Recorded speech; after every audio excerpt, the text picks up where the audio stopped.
Hey everybody, and welcome to today's video. It's Paula here from the Excel Club, and what we're going to look at today is connecting to live Coinmarketcap data to pull in some cryptocurrency ticker information. And we're also going to connect to some historic data in Coinmarketcap so we can chart the pricing over time of different cryptocurrencies, that we would be interested in keeping a track of. Now, before we really get stuck into this video, the first thing I'll say is that there is a massive blog post to go along with this. The blog post contains all the links and all the URLs that you're going to need to be able to replicate the steps here. You'll find a link below this video if you're watching it on YouTube of the blog post, and I would advise that you hop over there. On the blog post, you're also going to find our Learn and Earn activities. Yes, we are the only Excel blog in the world at the moment where you can learn with us, take part in our Learn and Earn activities, and earn some cryptocurrency rewards. So do hop over to the website to find out more about that as well.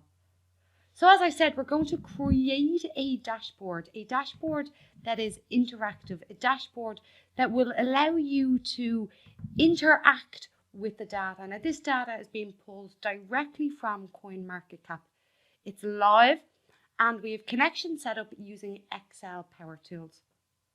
So let's get stuck straight in, and I will show you how you can connect to the data sources and then how you can build a dashboard similar to this. So we're going to start in a blank worksheet.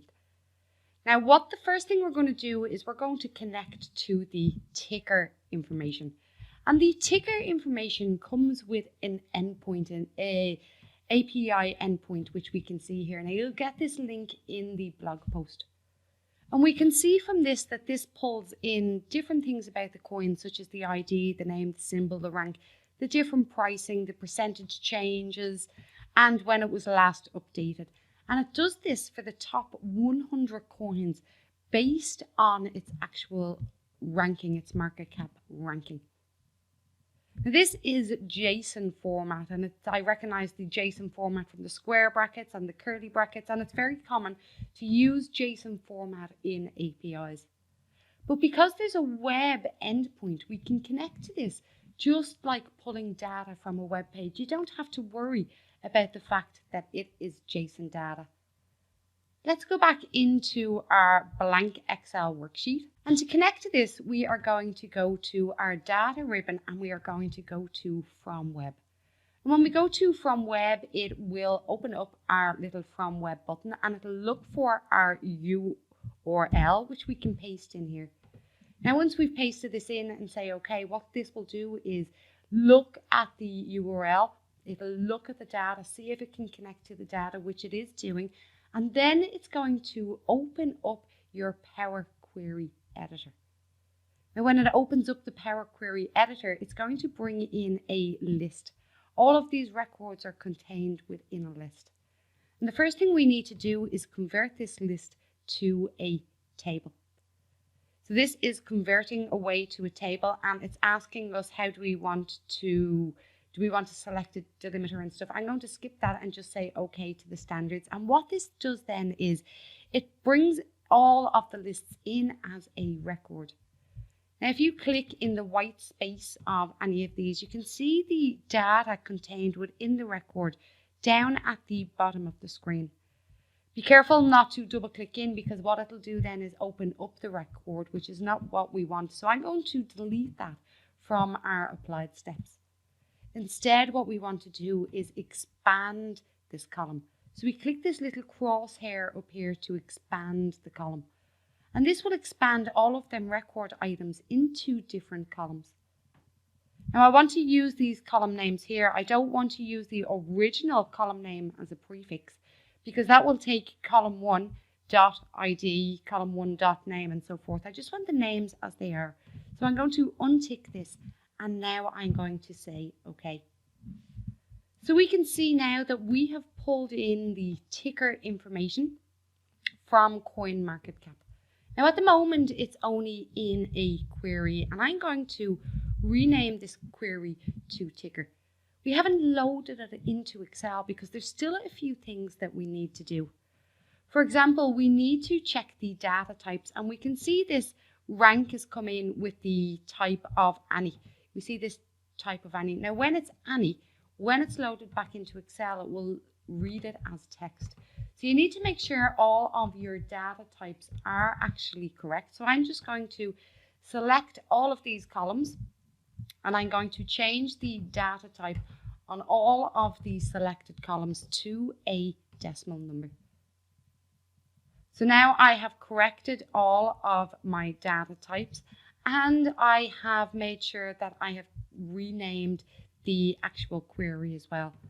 Renaming the query to something familiar will allow you to recognize it later on. So now we're finished with connecting to this data. Now, in the example that I want to do, I want to load this into a model. For the moment, though, I'm just going to load it as a connection. So I'm going to select close and load to. And when I say load to, it'll ask me where I want to load it to. So I'm not going to load it as a table into Excel. I'm not even going to load it into my data model. Instead, I am only going to create a connection. And you'll understand why in a couple of minutes. So we've made a connection there, and now we are ready to connect to our historic data on Coinmarketcap. Let's hop over to the Coinmarketcap website for a second. So here we are in the Coinmarketcap website, and let's go into our Bitcoin. And from our Bitcoin, we are going to go into our historical data. Historical data is where we will find all of the history of the opening and closing prices and the volumes and stuff like that. So here we have our historic data now loading up. And from within our historic data, at the moment we have historic data. And if we look at this, it only gives us 1 month's data. So if we were to try and connect to that web page, we would only get that 1 month's worth of data. So instead, what we're going to do is we are going to take the last 12 months just to set a base point. Set a base point of the earliest date that you think you're going to want your charts and your information to start from. So I'm going to start it from the last 12 months. Now we can see our URL changes. We have a start date and we have an end date. I'm going to copy this because this is what we need to connect to the historic data from Excel. Let's head back over to Excel now. And in Excel, we will go to data and we will go to from web. We can put in our URL and then we can just say, okay, now this time it's not an API endpoint. It's looking at a web page and we have to select what data from that particular web page it is that we want. So we just wait for a second while it is connecting, and my connections are really poor today because I am out in the office and my booster is not working. So it is taking a second to connect. If you have a faster connection, this really should only take a moment. And it is connected, and it'll now give us a preview of what it finds on the Coinmarketcap on that particular web page. We can then select between the details that are available. And we can see this table, table 0. This is what we want. This is the table that contains the historic information. And what we're going to do is select that table, and then we're going to say transform data. And what transform data will do is it'll bring you back into your Power Query editor, because we need to do some transformations on this, and then we need to change the endpoint, the data end date, to a parameter. So let me just show you now what happens. Here we are in Power Query, and it's brought in all of the most relevant data. It's also, you need to check that the data types are correct, and it looks like the data types that have been pulled in there are absolutely fine.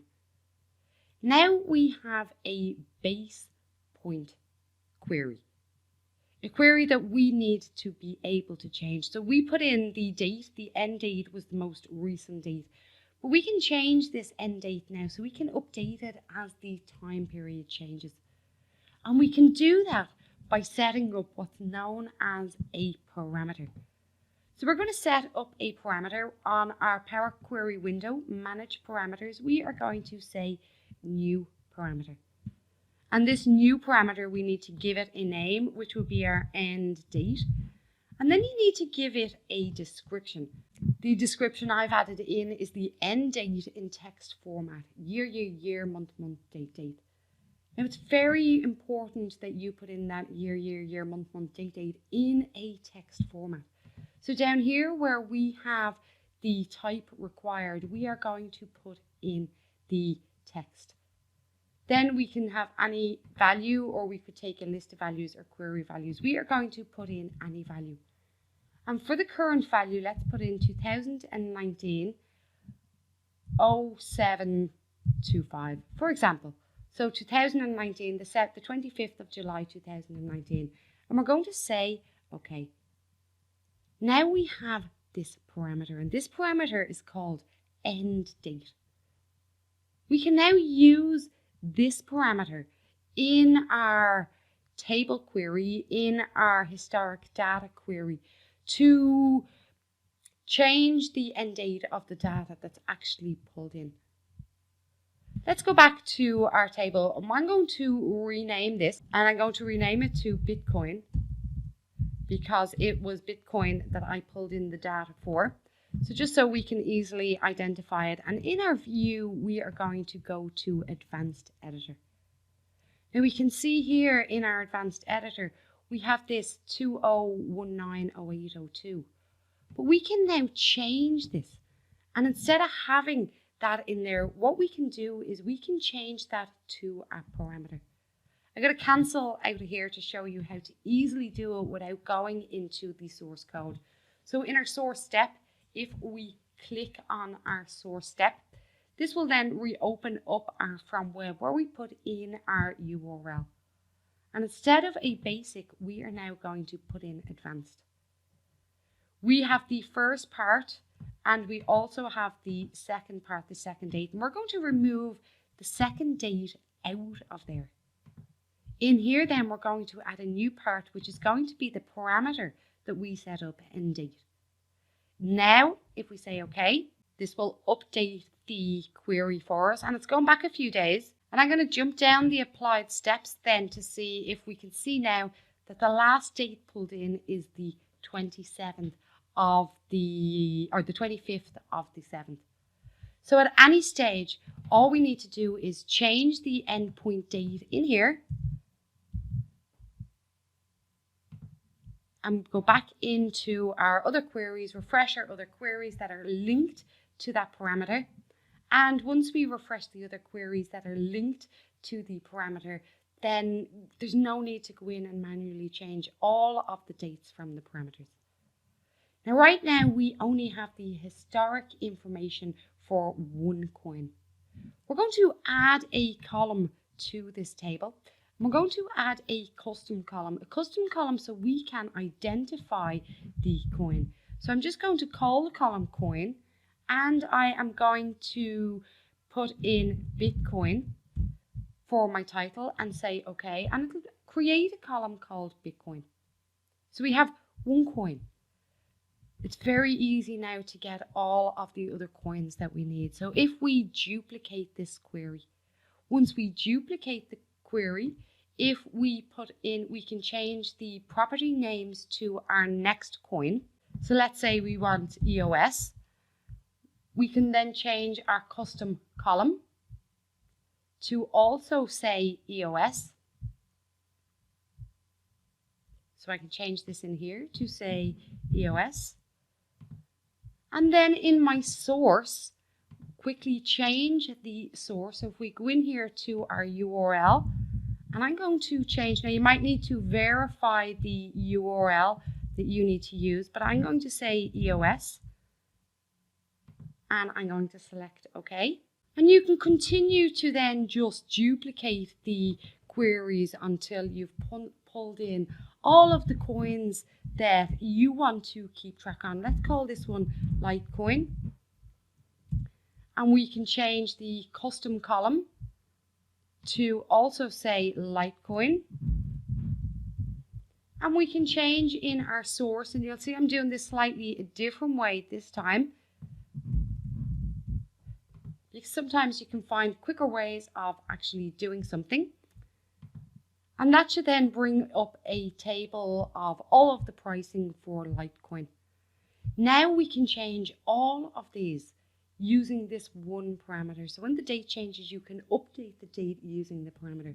You can also add a parameter for the start date if you wished to have a changing start date in the different analysis that you do. When you've finished doing the individual ones for all of the coins, what you really need to do next is put all of this information into one table. This is really easy again in Power Query, and all that we have to do is append queries.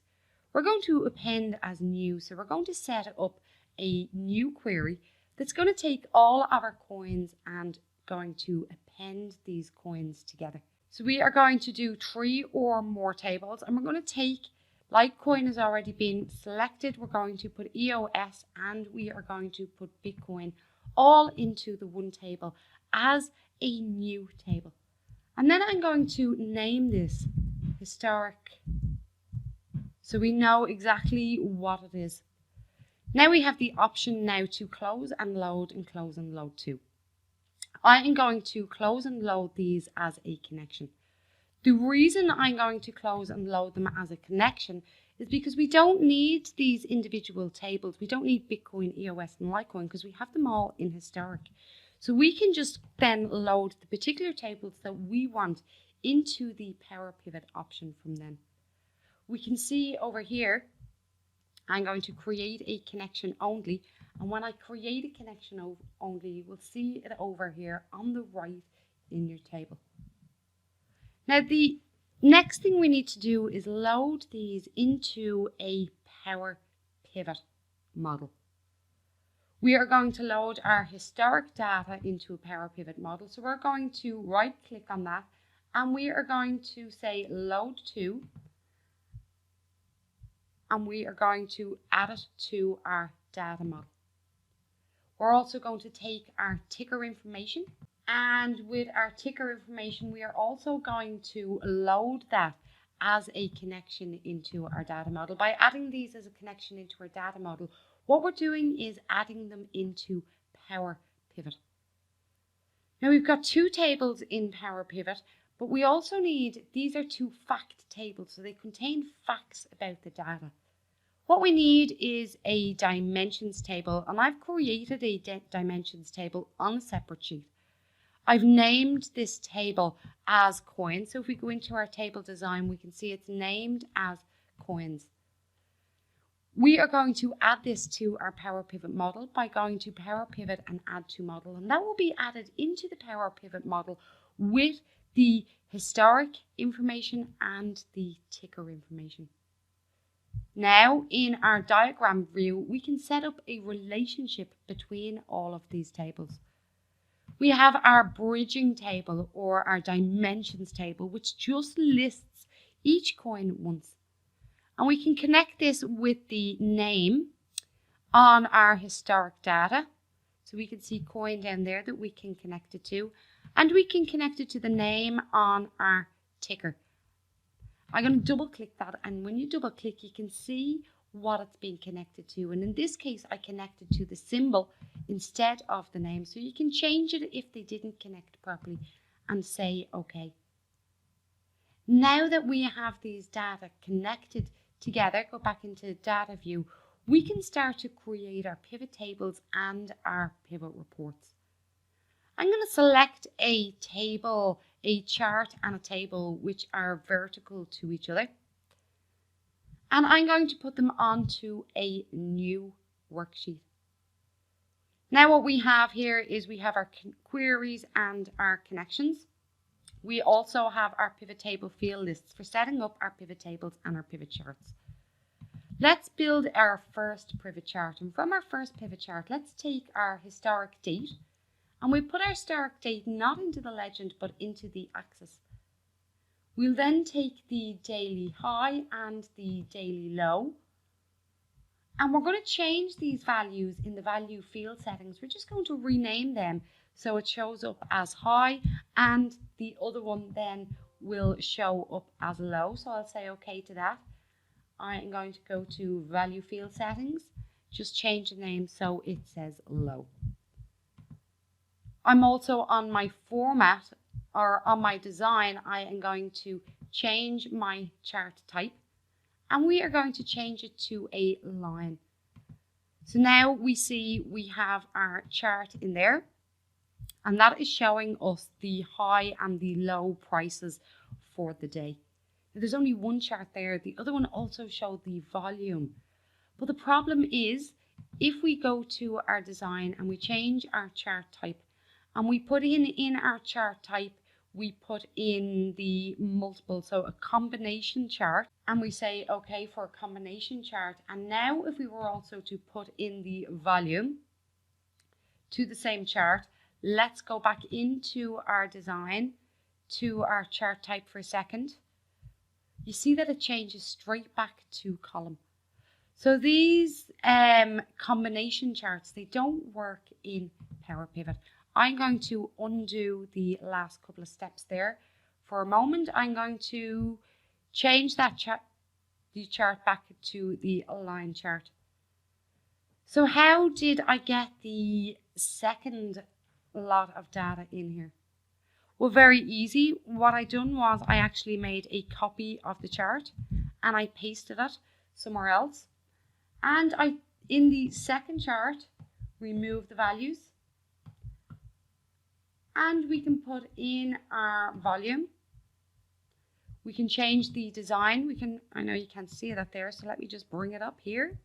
We can change the design on this one, change the chart type, and we can change this to the columns. Now, if we delete the dates, we delete the access details, we're also going to remove these, hide the buttons on these as well. So we can hide access field buttons, and I'm going to remove the chart title too.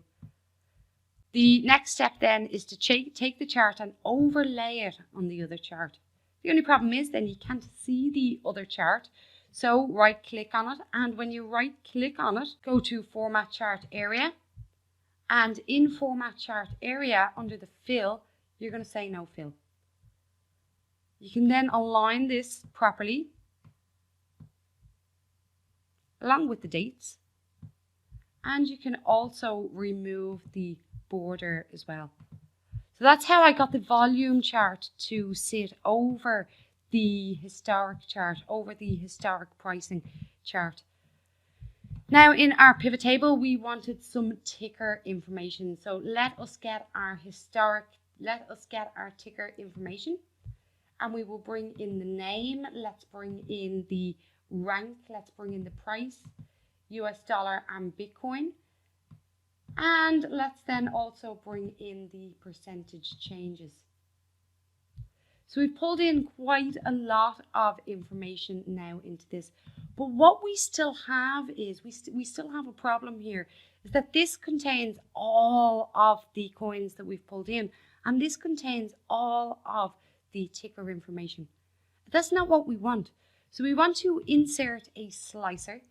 So we can insert a slicer, and from our slicer, we're going to pull in that coins table that we brought in, the coins name, and say OK. So now we have a slicer that we can use to slice the data, but it's not working.